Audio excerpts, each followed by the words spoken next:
Ano, ikinakahiya mo yung pangangalakal para madugtungan yung buhay ng magulang mo? Ikinakahiya mo tong pamilya na nangangailangan sa'yo ngayon? Alam mo ba, madali lang to para sa akin, kuya? Huwag ka nang sumagot. Alam mo ba, madali lang tanggapin na ganito lang tayo? Na ganito pa rin tayo? O ano sa tingin mo?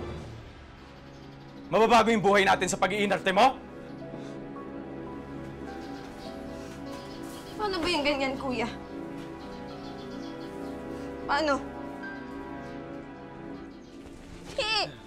Kasi hindi ko alam kung paano ko bumabangon araw-araw na parang walang problema sa paligid natin. Kasi ako, kuya, parang nasisiraan din ako ng bait eh. Ano gusto mo? Tumigil ako? Gusto mo sumuko ako?